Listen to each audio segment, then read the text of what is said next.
दोस्तों नमस्कार, मैं उपेंद्र यादव। दोस्तों आप लोगों को कहा था कि मेरा वीडियो नहीं आएगा, लेकिन क्या करूं, लगातार आप लोगों के कॉल और मैसेज आ रहे हैं और लगातार जब मैंने कॉल उठाया था कई लोग इमोशनल थे, कई लोग रो रहे थे। ऐसे में मुझे लगा कि एक वीडियो डालना चाहिए, क्योंकि एलडीसी भर्ती 2018 हो चाहे 17 हो और चाहे वो तमाम अन्य भर्तियां हो, आप सबके लिए मेरा सबसे बड़ा मैसेज यही है कि जो तमाम आप लोगों ने मुझे मैसेज किया था 5 तारीख को, जो मैंने एक वीडियो डाला था, मैंने शिव साहब के सचिव साहब से बात की थी, तो उन्होंने कहा था कि तमाम भर्तियों की आप मुझे लिख के डिटेल दीजिए। तो आप लोगों की वो डिटेल आपने मुझे भेजी थी, वो डिटेल एक बार तो मैंने इनको भेज भी दी है। इसके अलावा लेटर पैड पे टाइप करवाकर मैं सोमवार या मंगलवार को कभी भी, क्योंकि मैंने मंत्री जी से बात की है कोटपुरी वाले से, उन्होंने कहा है कि वो जल्दी से में मुझे एक मीटिंग फिक्स कराएंगे। तो मैं समय मांग रहा हूँ, जब भी मेरी मीटिंग होगी तो मैं खुद व्यक्तिगत भी तमाम भर्तियों का जो मामला है, चाहे अधीनस्थ बोर्ड की हो चाहे आरपीएससी की हो, उनका नाम तो नहीं ले पाऊंगा क्योंकि मैं पहले जिक्र कर चुका हूँ। आपको पता है कौन कौन सी भर्तियां हैं, उस पिछले वीडियो में आपको पता है। उन तमाम भर्तियों की डिटेल मैंने खुद ने बनाई है बैठ के घर पे, और उनको मैं एक बार तो उनको व्हाट्सएप मिलकर जरिए भेज चुका हूँ, और एक मैं व्यक्तिगत मिलकर सीओ में वो पूरी मैं रिपोर्ट दूंगा कि जो तमाम भर्तियां लंबित है, चाहे आरपीएससी के जिनका परिणाम जारी होना है, कई भर्तियां जो कोर्ट में हैं, चाहे आरएस भर्ती 2018 हो, चाहे आप कृषि प्रेक्षक हो, महिला सुपरवाइजर हो, प्रयोगशाला सहायक हो, ये कोर्ट में लंबित है भर्तियां, चाहे फायरमैन की भर्ती लंबित वो हो। इसके अलावा जिनकी परीक्षा तिथि जारी होनी, चाहे पटवारी हो, चाहे वन रेंजर हो, और चाहे राजस्थान पुलिस हो, जो तमाम भर्तियां जिनकी परीक्षा तिथि जारी है, चाहे स्टेनोग्राफर संशोधित अभ्यर्थना उसकी परीक्षा तिथि जारी हो, और इसके अलावा जो जिनका जो सेकंड ग्रेड भर्ती 2018 की नियुक्ति प्रक्रिया का मामला हो, चाहे आप सेकंड एलडीसी भर्ती 2018 का वापस जो जिला आवंटन होंगे और उसकी नियुक्ति प्रक्रिया का मामला हो, चाहे 2013 317 पदों पर जो सूची जारी होने का मामला हो, तमाम मांगों को लेकर लगातार मैंने आप लोगों की आवाज उठाई है और सीएमओ तक बात पहुंचाने की कोशिश की है। अब मैं इसमें चर्चा करना चाहूंगा जो सबसे बड़ा इश्यू बना है आज एलडीसी भर्ती 2018, जिसके लिए जो काफी लोगों ने विरोध किया था।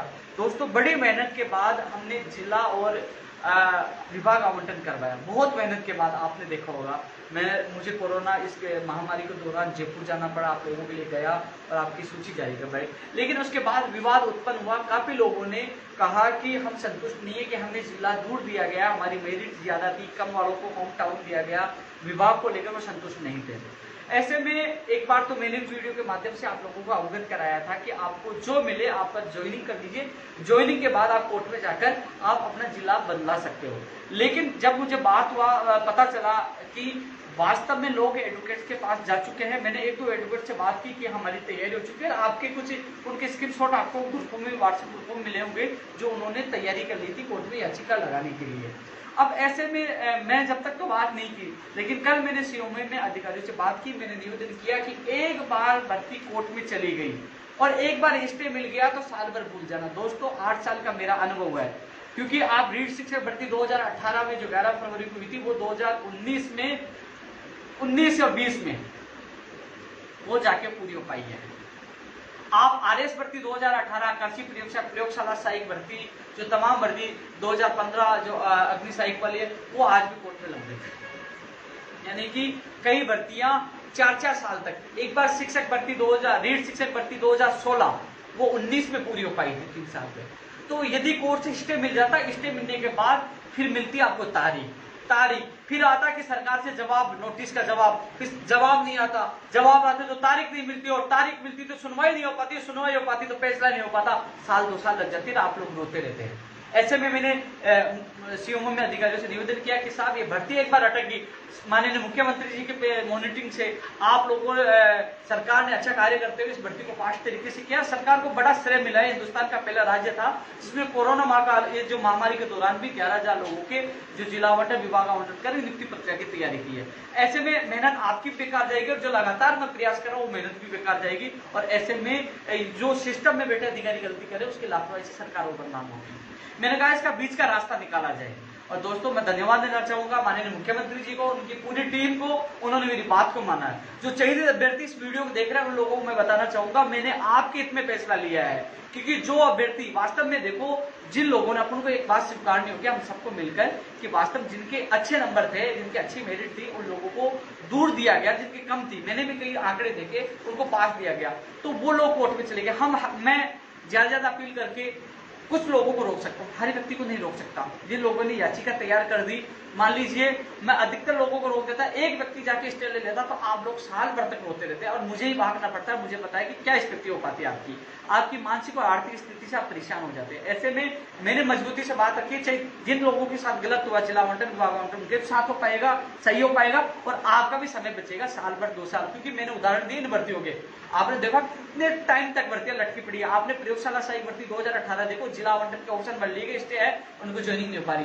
सारी भर्ती आप उठा के देख लीजिए, एक बार भर्ती जाने के बाद कम से कम 6 महीने, साल भर, 2 साल, 3 साल, पता नहीं कितने दिन रुक जाते हैं। तो उन्होंने मेरी बात मानी। अब इसमें निष्कर्ष निकल के आया दोस्तों, जो निर्णय हुआ आप लोगों को मैं अवगत कराना चाहता हूँ। लोग अभी कॉपी पेस्ट करने के लिए भी काफी लोग तैयार होंगे, क्योंकि हम लोग धरातल पे काम करते हैं, आप लोगों के लिए मेहनत करते हैं। मेरी अधिकारियों, संबंधित अधिकारियों से बात हुई है, इसमें ये निकल के आया है कि विभाग दोबारा से मेरिट वाइज दोबारा से एआरडी विभाग द्वारा आवंटन किए जाएंगे। विभागों का आवंटन दोबारा होगा एआरडी विभाग के द्वारा, और वो सॉफ्टवेयर के द्वारा मेरिट के आधार होगा। और आवंटन होने के बाद जो विभागाध्यक्ष है, जैसे शिक्षा विभाग बीकानेर है, जैसे आबकारी विभाग है, पीडब्ल्यूडी है, पीएचडी, जो भी विभाग है, उन विभागाध्यक्षों को सूची मेल कर दी जाएगी या सूची भेज दी जाएगी। और सूची जाने के बाद वो लोग, जैसे मान लीजिए आप 200 लोगों को शिक्षा विभाग मिला है, तो फिर शिक्षा विभाग का काम है उन 200 लोगों की मेरिट बनाकर, चाहे वो काउंसिलिंग के माध्यम से कैसे भी, वो उनकी मेरिट के आधार पर उनका जिलों का आवंटन करेंगे। वहां पारदर्शिता रहेगी। 200 लोग हैं तो 200 लोगों को पता चलेगा कि मेरे नंबर कितने हैं, किसके कितने हैं, ज्यादा है कम है, तो मेरिट के आधार पर फिर उनको जिला मिलेगा। अब कुल मिलाकर निष्कर्ष ये निकला है, पहले विभागों का आवंटन होगा मेरिट के आधार पर, और आवंटन होने के बाद सभी विभागाध्यक्षों को वो सूची मेल की जाएगी, वो भेजी जाएगी। उसके बाद वो विभागाध्यक्ष अपने विभाग, यानी कि वो खुद मेरिट जारी करेंगे, मेरिट के अनुसार वो जिला आवंटन वो करेंगे, और जिला आवंटन के बाद आपकी नियुक्ति प्रक्रिया शुरू होगी। अब लोगों का सवाल है इस प्रक्रिया में कितना टाइम लगेगा, इसलिए मैं आप लोगों को इस बार कुछ भी नहीं बताऊंगा, क्योंकि पिछली बार मैंने आप लोगों को बताया तो आप लोगों ने मेरा जीना बिल्कुल भी आपने मुश्किल कर दिया था लगातार। क्योंकि दोस्तों आपको पता है पिछली बार जो सॉफ्टवेयर टेस्टिंग रिजल्ट जब टेस्टिंग होती है इसमें 2-4 दिन लग गए, टेस्टिंग में 2-3 दिन खराब हो चुके थे पिछली बार। इस बार भी टेस्टिंग होगी दोबारा तो 2-3 दिन फिर लगेंगे। इसके अलावा एक्स्ट्रा टाइम लगेगा 5 से 10 दिन, 5 दिन लग जाए, 10 दिन लग जाए, 7 दिन लग जाए, 6 दिन लग जाए, ये समय है। कभी भी ये इतने दिन तो लगेंगे। इसके बाद वो सूची उनको भेजेंगे, फिर विभाग वाले जिला आवंटन का कार्य करेंगे।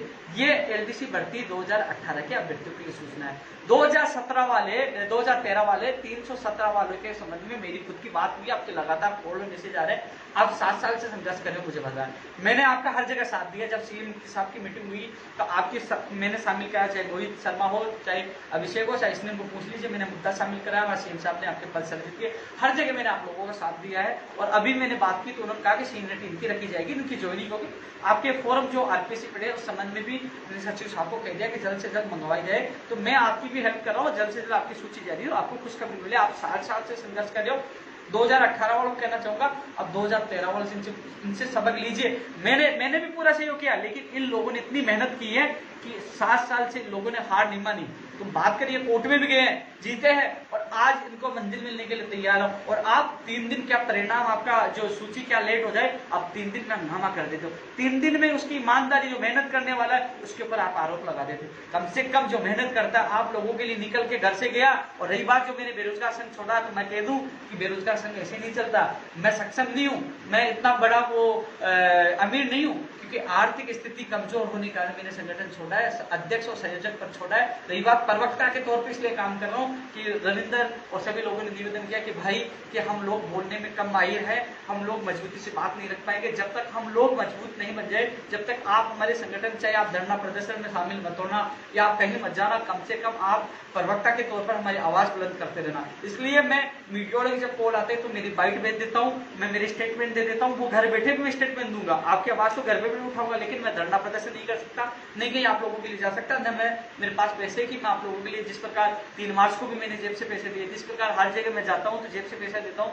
लेकिन हर बार नहीं दे पाऊंगा, क्योंकि 9 साल से मैं खुद इतना कमजोर हो चुका हूँ। मेरे संगठन के, मैंने पिछले पहले बताया था, 14 से 15 लाख रुपए का कर्जा था। अब मुझे वो कर्जा भी उतारना, मुझे मेरा परिवार को भी संभालना है, क्योंकि लगातार मैंने कभी किसी भी बेरोजगार से 1 रुपए नहीं मांगा। मेहनत और ईमानदारी से कई 1.5 से 2 लाख लोगों को ज्वाइनिंग दिलाई है, और आज संगठन एक नंबर संगठन बना हुआ बेरोजगार महासंघ। लेकिन ये मैं लोगों को कहता कि मेरी आर्थिक स्थिति से मैं संगठन छोड़ रहा हूं, तो लोग कहते नहीं नहीं, और फिर वही आरोप लगाते कि देखो पैसे मांगने के लिए करे। इसलिए मैंने छोड़कर फिर आप लोगों को बता रहा हूं, क्योंकि बिना आर्थिक मजबूती संगठन नहीं चलता। इसलिए मुझे मजबूरी में संगठन छोड़ना पड़ा है, क्योंकि गाड़ी चलती है तो पेट्रोल चलती है, हर जगह भागना पड़ता है, ज्ञापन की कॉपी, मेल, सब कुछ जेब से लगता है, डरना पड़ता है, सब कुछ। इसलिए मजबूरी में संगठन का मुझे प्रदेश अध्यक्ष के संयोजक पद त्यागना पड़ा। अब ये टीम है, अच्छा कार्य करेगी, इनको सपोर्ट दूंगा, लेकिन मैं प्रवक्ता के तौर पर मैं इन लोगों को इनके पक्ष में, बेरोजगार पक्ष में स्टेटमेंट देता रहूंगा। इसके अलावा जो भी फेसबुक पे मैं कम चीजें डालूंगा, ट्विटर अकाउंट मेरा पड़ा है, उसमें ट्विटर अकाउंट पे मैं अपडेट देता रहूंगा। जैसे मेरे अधिकारी से बात होगी तो मैं कोशिश करूंगा अधिकतर आप लोगों को सही अपडेट देता रहूं, जो आप लोग बिना चिंतित वहां देख सकते, अपनी दुविधाएं दूर कर सके। इसके अलावा दोस्तों, जो तमाम भर्तियों के लिए आप लोगों ने मुझे नोट्स करवाया था, चाहे सेकंड ग्रेड, जो तमाम भर्तियां थी, उनको मैंने नोट करने के बाद उनको एक बार व्हाट्सएप को मेल कर दिया था। अब जैसे जो 587 का मामला है, इन लोगों को विश्वास दिलाया था, मैं आप लोगों के साथ हूँ। आप लोगों के लिए मैंने मंत्री जी से बात की है, वो कह रहे हैं सोमवार या मंगलवार को मुझे सीएम ओएसडी साहब से मिलवाएंगे। मैं कोशिश कर रहा हूँ कि मैं जयपुर जाकर उन 587 की बात मजबूती से रखूं, उनको भी न्याय मिले। उनकी पीडीएफ जो मुझे आज मिली थी, जो पूरी शानदार तरीके से बनाई गई थी, उसको मैंने सीएम सचिव साहब को, जो 2-3 ओएसडी हैं, चाहे आरती बेन जी हो, ललित जी हो, लेखराज जी हो, तमाम लोगों को मैंने सेंड किया है। और मैं खुद व्यक्तिगत मिलकर आपकी बात मजबूती से रखूंगा। राजाराम जी हो, डॉक्टर करण सिंह जी हो, चाहे गिरिराज सिंह लोटवाड़े जी, तो तमाम वो लोग हैं, सबसे मैंने बात की है और कोशिश करूंगा, मैं जी जान लगाकर आपसे वादा करता हूँ, जी जान लगाकर आप लोगों के लिए मेहनत करूंगा। और मुझे विश्वास है जब जब हमने मेहनत की है तो भगवान के आशीर्वाद से वो मेहनत कामयाब रही है। और कोशिश कर रहा हूँ कि एक बार समय मिल जाए, समय मिलते ही सीएमओ में मैं खुद एक बार फिर इस कोरोना महामारी के दौरान आप लोगों के लिए जाऊंगा, आपकी बात मजबूती से रखूंगा। और जो तमाम लंबित भर्तियां हैं, उनका नाम मैं बार बार ले नहीं पाऊंगा, लेकिन तमाम भर्तियों को मैंने मेंशन लेटर पैड पे कर लिया है, लिख लिया है। और तमाम भर्तियों को मैं मेल और व्हाट्सएप के द्वारा पूछा चुका हूँ सीएमओ में, लेकिन मैं व्यक्तिगत भी वो लेटर पैड पे जो पीडीएफ फाइल बनी है लेटर पैड पे, वो जरूर उनको मैं सौंप के आऊंगा। कोशिश करूंगा जो लंबित भर्तियां कोर्ट से, वो भी जल्द से जल्द निकले, जिनका परिणाम जारी हो ना परिणाम जारी हो, और जिनकी नियुक्ति प्रक्रिया शुरू होना नियुक्ति प्रक्रिया शुरू हो। इसके अलावा एक बड़ा इश्यू जो बेरोजगारों को किराया माफ हो, क्योंकि दोस्तों किराया माफ होने की बात इसलिए उठती है कि यदि बेरोजगारों को पता होता कि लॉकडाउन इतना लंबा चलेगा तो बेरोजगार अपना सामान घर ले जाते और कमरा किराया उनको अब देने की वो आवश्यकता नहीं पड़ती। क्योंकि अब मकान मालिक फोन कर रहा है कि भैया दूसरा महीना चल गया और लॉकडाउन लंबा चला तो तीसरा महीना आ जाएगा, तो बेरोजगार कहां से इतना पैसा दे पाएगा। इसलिए माननीय मुख्यमंत्री जी से मांग करेंगे कि वो किराया बिल्कुल जब से लॉकडाउन स्टार्ट हुआ और जब समाप्त होगा, जब तक वो किराया बिल्कुल माफ किया जाए। इसके दौरान कई लाखों विद्यार्थियों ने कोचिंग फीस जमा करा दी थी विभिन्न भर्तियों की, तो वो अभी तक कोचिंग वालों ने ये स्पष्ट नहीं किया कि वो कोचिंग करवाएंगे लॉकडाउन के बाद या पैसे वापस लौटाएंगे। उस पर भी मुख्यमंत्री जी से निवेदन किया जाएगा, स्पष्ट निर्देश दे कि लॉकडाउन समाप्त के बाद कोचिंग वाले वो वापस फीस देंगे या कोचिंग करवाएंगे, क्योंकि हमारी मांग है कि उसी फीस में या तो कोचिंग करवाई जाए या फीस वापस लौटाई जाए। दो इश्यू ये भी है, किराया माफ वाला और कोचिंग वाला, ये भी मुख्यमंत्री जी के सामने मजबूती से रखूंगा। इसके अलावा तमाम भर्तियों का नाम नहीं लिखूंगा, उनको मैंने पीडीएफ जो लेटर पैड पे टाइप करवा लिया है, उन सबको मैं माननीय मुख्यमंत्री जी के सामने रखूंगा। इसके अलावा रीट शिक्षक भर्ती 2020 के संबंध में जो विज्ञप्ति है वो भी मैं बात करूंगा। तमाम भर्तियों की मैंने जो सारा संग्रह किया है वो सारी चीजें मेरे पास है, मैं पूरी मजबूती से बात रखूंगा।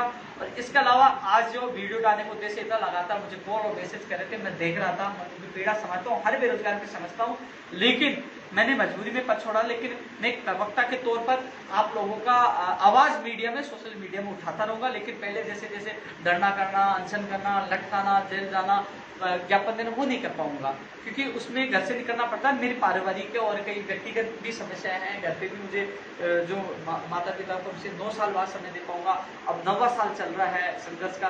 तो कहने के मुझे, आपको खुद को पता है कि जो घर वालों परिवार का साथ देते थे वो समय तो मैंने आपकी सेवा में निकाल दी बेरोजगार, लेकिन फिर भी मैं खुश हूँ कि लाखों लोगों को रोजगार मिल पाया।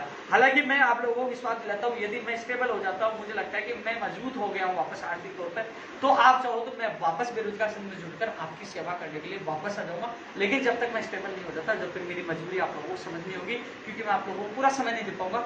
जहां समय मिलेगा मैं प्रवक्ता के तौर पर आपकी आवाज बुलंद करता रहूंगा। रविंद्र चौधरी जो अध्यक्ष है, संयोजक जयराम किसाना और जो तमाम जो टीम बनी है वो आपकी मदद करती रहेगी। अभी कोरोना चल रहा है और कोरोना समाप्त के बाद ये भर्तियों के साथ साथ वो किराया माफ करने का मामला, कोचिंग वाला मामला, तमाम मुद्दे उठेंगे और उसके लिए लड़ाई भी लड़ेंगे, चाहे वो धरातल पे हो, चाहे सड़क पे हो, चाहे कहीं लड़ाई लड़ेगी। उनकी लड़ाई भी कंधे से कंधा मिलाने एक काम व्यक्ति बनकर पूरा साथ दूंगा। जो अपने रविंद्र चौधरी अध्यक्ष और संयोजक जयराम गुजर के नेतृत्व में लड़ाई लड़ेंगे, मैं उनका पूरा साथ देने आऊंगा।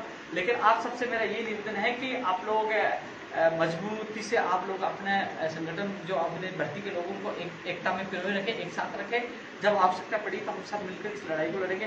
दोस्तों, इसके अलावा एलडीसी भर्ती 2018 वालों को मैंने कह दिया है कि आपका जो प्रक्रिया होगी मैंने आप लोगों को समझा दी है, लेकिन जो आज निर्णय हुआ है वो आपके हित में हुआ है। कम से कम ये भर्ती आपकी लंबी नहीं अटकेगी, लटकती तो आपके सपने शायद पूरे नहीं हो पाते। ऐसे में अब 5 से 10 दिन आप इंतजार करिए कि आपके जो सूची जो विभाग आवंटन होगा, फिर जिला आवंटन का वो विभाग जो जिस विभागाध्यक्ष है या विभाग कार्य करेगा वो आपके सामने हो जाएगा। लेकिन जितनी मदद होगी मैं आप लोगों की करता रहूंगा। जय हिंद, जय भारत।